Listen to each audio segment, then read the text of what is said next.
Quality, consistency, and calm. Expanding on those three words that are our goals here at YMC for 2019. When we instituted the book club, I wanted to find books that I knew could help grow our team in those three areas. For month number 2, just so happens we have a local author with us and someone who's not very unfamiliar with credit unions himself, Dennis McIntee. I know a little bit about him, yeah. You've spoken at how many credit union conferences last year? Gosh, I think I did 7 or 8. Just came back from New Mexico. Excellent. So. And Dennis is a local here in Greenville, South Carolina, where YMC is based. And there's 3 things that stuck out about his book that he sent me 2 years ago, and I'm ashamed to say it took me 2 years to open it. But it took me 90 minutes to read and then reread and read again. There's so much in it. More productivity, less stress, 0 drama. Can you actually accomplish that within a team? Can you accomplish those 3 things? You know, here's the thing. It's absolutely possible to do. And, you know, drama is sort of the big enemy. I found that, like, with credit unions and working with members, is people got tired of the excuses, though, right? Don't you get tired of the excuses? Oh, wait. Right. Well, that's the way we've always done it. Never heard that one, have you? Right, exactly. Because, and here's the thing, is that when your brain doesn't believe or your brain only goes to work on what it believes is possible. And here's what I've seen many times is that, you know, people just kind of give up. They just go, oh, it is how it is, right? Or things will never change around here. And when you don't believe it's possible, your brain never goes to work. And so I wanted to paint this picture of what would it be without drama. And then when we start to believe it's possible, then our brain starts to work on the problem. So that's the premise of the book. Let's get rid of the drama and go back to really serving members and being a blessing to our communities and really helping people. So we've got Haley Kennedy, a member of our relationship development team here, who's been going through the book club with us. You finished the book a little bit early, so we're bringing you on camera with us. Tell us what one takeaway, I know there were several dozen, but one takeaway that you had from this that you can apply with the team, with yourself, with your clients. So my biggest takeaway was the feedback portion and working on seeing it as a gift, that no matter how much it hurts, that it can be used to make you better. Do you have any tips for how to swallow that a little bit easier? well, I think for sure how you see things is how you receive things. And so when you look at it as a gift, so Haley, here's one thing that started to change with me, is I used to ask people, hey Haley, do you have any feedback? So if I ask you, do you have any feedback, what are the 2 answers you'd give me? Either yes or no. Either yes or no, right? And most of the time people say no, and I go, that was a great conversation, thanks Haley, right? So we just changed the dynamic and we started to use the question, hey Haley, what feedback do you have for me? And I think people need to look at feedback as good and bad. I mean, everything is feedback, right? Yeah. It's like I take an action and I get feedback. I tell people all the time, I never ever fail. I just produce results. I just get feedback. Everything is feedback. So as marketing, I mean, it's all feedback, right? It's like you guys put out a piece or you do something on social media and then you get some feedback and then you continue to change. And I think that's the process of growth. And people stop growing when they stop getting feedback. Yeah. And so I think that's really how it works. Such a great way to look at it. Yeah. So positive. Right. And so it's like if you look at it that way, and you just look at it as like a gift, right? So when I get a gift, I can do a couple things. I can open it and receive it, or I can re-gift it, right? And share it on with Bo too, right?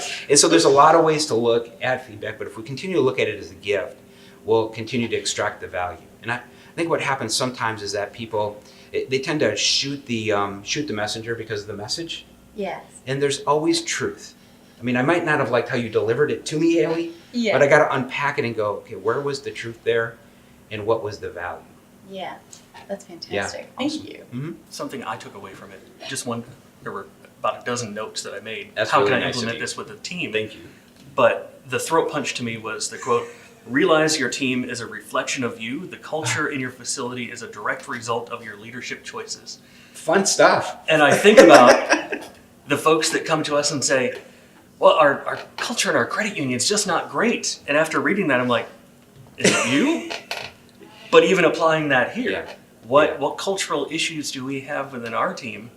And now I've got to take a look in the mirror and say, how have I contributed to that as the leader? Yeah, I think the reality is we all have to look at it and go, you know, Bo, I'm teaching what I know, but I produce who I am. Right? It's I teach what I know, but I produce who I am. And The best way to really know even me is, or you, is come look at my team. In fact, I'll take it even another step forward. Come look at my kids.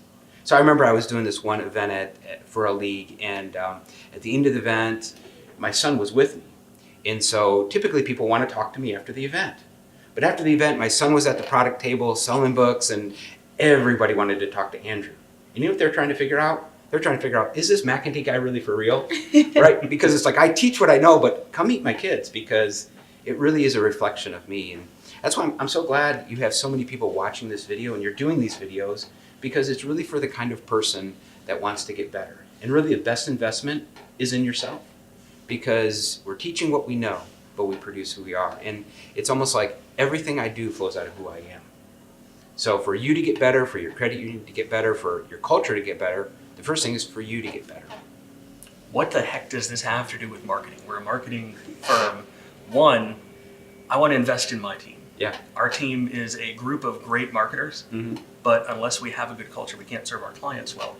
But second, what does this have to do with marketing? I always tell folks that want to become our client, you've got to get your culture right first. You've got to figure out service. You've got to get your team together, because even if you gave us $1 million marketing budget, if your culture is just awful, the leads that you get from the marketing we do, they're going to be met with abrasive answering of the phone, Yeah.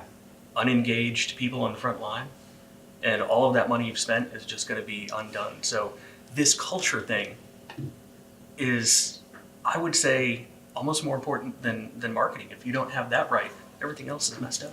Well, And this is why I love what you do, and I love your philosophy, and I'm so behind it, is because really, bro, when you think about it, it's like you could really destroy a credit union. I mean, because think about it, it's like you guys do an amazing job marketing, and so you could bring in all these members and all these prospects, but if there's bad service, right, it's like it's going to destroy it, and it actually can destroy it faster. And so that's what I love about what you guys do, is that you're focused on culture. And you first want to get the culture piece right, because you guys can do marketing, right? You guys can bring members in the door. You guys can grow credit unions. You guys know how to do that. But at the end of the day, if the culture is not right, really great marketing can destroy a credit union faster than anything. So I love your philosophy, and I love what you're doing. thank you. With marketing, and just focus on culture. So we've almost all completed the book here at YMC, the folks that are going through the book club. But closing thoughts. For someone who hasn't read the book, or maybe it's been sitting on their desk for 2 years because they picked it up at a conference, Right. and they're guilty of that like me, what one throat punch would you give them to make them go pick it up after watching this video? Well, I just want to encourage you, your greatest investment is you. Because this is my personal leadership problem, and I'm sure it's everybody's, is that everywhere I go, there I am. Right? Everywhere you go, there you are. And how you do anything is how you do everything. And what I mean by that is that if you're ugly with your wife and you yell at the kids and kick the dog, you don't come into the credit union being Mr. Happy. So how you do anything really is how you do everything. So my big encouragement, whether you read the book or not, go make an investment in yourself. Because what you do flows out of who you are, and your best investment is you. So thanks for watching today. Dennis McIntee, the author. If you've not seen him at a credit union conference, I know you've got a few more booked this year. You'll be around the country. So be sure to stop in his session or keynote, wherever he happens to be.